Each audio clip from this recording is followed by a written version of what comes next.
અમદાવાદ શહેરની સાથે હવે ગ્રામ્ય વિસ્તારના રસ્તા પણ કમરતોડ બન્યા છે। સાણંદ તાલુકાના ગ્રામ્ય વિસ્તારમાં રસ્તાઓ ખખડધજ સ્થિતિમાં। સાણંદના લીલાપુરથી મેલાસણાને જોડતા રસ્તા અત્યંત ખરાબ। લીલાપુર મેલાસણા રોડ પરથી ડમ્પર પણ પસાર નથી થઈ શકતું। ડામર પણ રસ્તા પરથી ખરાબ થઈ ગયો છે અને રસ્તા પર પથ્થરો જોવા મળી રહ્યા છે। કાચો રસ્તો હોય તે પ્રકારના દ્રશ્યો અમદાવાદના ગ્રામ્ય વિસ્તારમાંથી પણ સામે આવ્યા। કપચીઓ રોડ પર પથરાઈ હોય તે પ્રકારના દ્રશ્યો।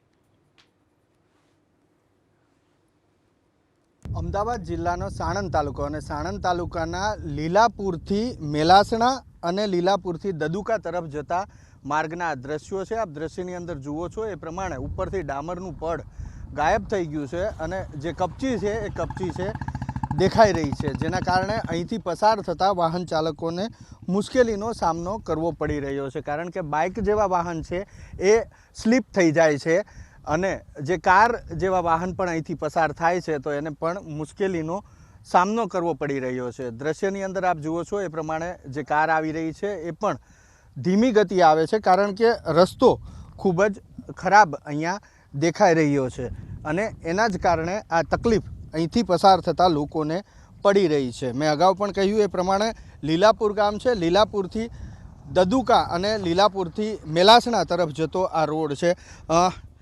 કેવો રોડ છે, કેવી તકલીફ પડે? બહુ તકલીફ પડે છે, બહુ એટલે બહુ એમ 24 કલાક પબ્લિક ચાલુ જ હોય છે સાહેબ, બરાબર। એટલે રોજ રાતે તો બધા નોટરીવાળા જ આવે છે, અમારા જેવાનો તો દાડે જ આવવાનું હોય, પણ નોટરીવાળાને બહુ તકલીફ પડે એમ।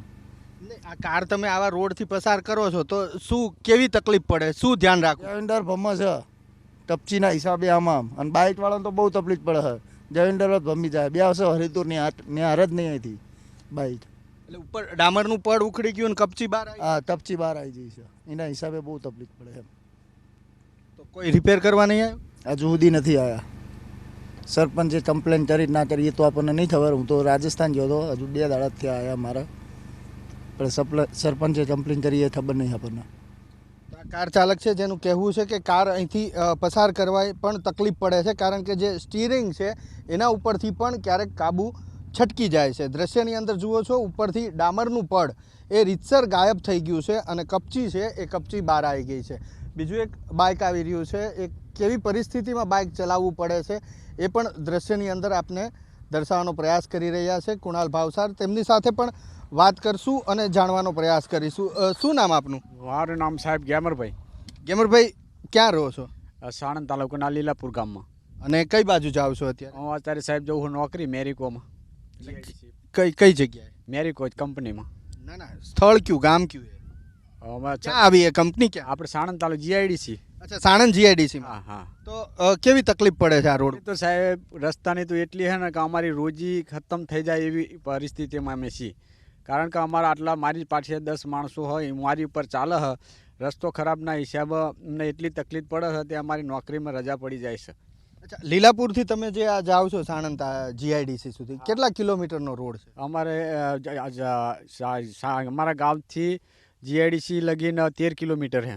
એમાં રસ્તો કેટલો ખરાબ? રસ્તો અમારા લીલાપુરથી મેલાસણા લગીને કેટલું થાય લીલાપુરથી મેલાસણા? 4 થી 5 કિલોમીટર સાહેબ એટલો રસ્તો ખરાબ। તો કોઈ રિપેર કરવા નહીં આવતું? કોઈ રિપેર કોઈ અમારું સાંભળતું નથી, આ ગામડીને કોઈ યાદ કરતું નથી, કોઈ પણ આમ ધ્યાન આપતું જ નથી। છેલ્લી પરિસ્થિતિનું ગામ કેવું હોય તો કહી શકાય સાહેબ, એ રીતની પરિસ્થિતિનું આ ગામડું છે લીલાપુર। આમ ક્યારેય કોઈ નેતા અધિકારી આવતા જ નથી? કોઈ નેતા આવતા નથી અને કોઈ અમારું સાંભળતું નથી। સરપંચે વારંવાર એમને બહુ રજૂઆત કરી પણ કોઈ અમારું કોઈ પ્રશ્નનો હલ થતો જ નહીં સાહેબ। ચૂંટણી વખતે તો આવતા હશે કે ત્યારે નહીં આવતા? ચૂંટણી વખતે તો મત લેવા તો તરત આવી જાય, અમે આમ કરી દઈશું, અમે આમ કરી દઈશું।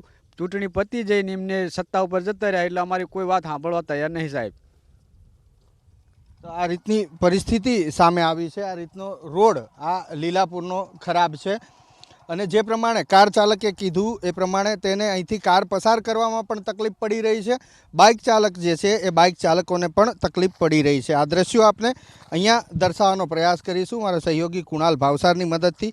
જે રીતના રોડ હતો એ રોડ આ તૂટી ચૂક્યો છે અને તૂટેલા રોડમાંથી આ પ્રમાણે જે કપચી આપ અત્યારે જોઈ શકો છો એ કપચી ઉખડી અને બહાર આવી છે, જેના કારણે આ રોડ ખરાબ છે।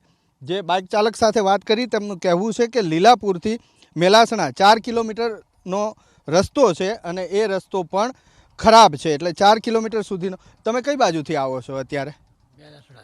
મેલાસણાથી આવો છો. છેક સુધી આવો ખરાબ રોડ છે? છેક સુધી. કોઈ રિપેર નહીં કરતું ના ના કે કોઈ સાંભળતું નથી? કોઈ ફરિયાદ કરી? સરપંચે કીધું કે આ રોડ અમારો ખરાબ છે એવું કંઈ? કે સરપંચને કીધું હતું પણ કે દિવાલ થશે પેલા ડમ્પર ફરતા હતા ને એ રોડ એ ખરાબ જ છે ઓલા જોલાપુર બાજુ. જોલાપુરનો રોડ ખરાબ છે. હા તો તમે કેવી રીતે આ પસાર, કેટલો સમય લાગે અહીંથી મેલાસણા બાજુ જવું હોય તો? અહીંથી મેલાસણા જવામાં કેટલી વાર લાગે?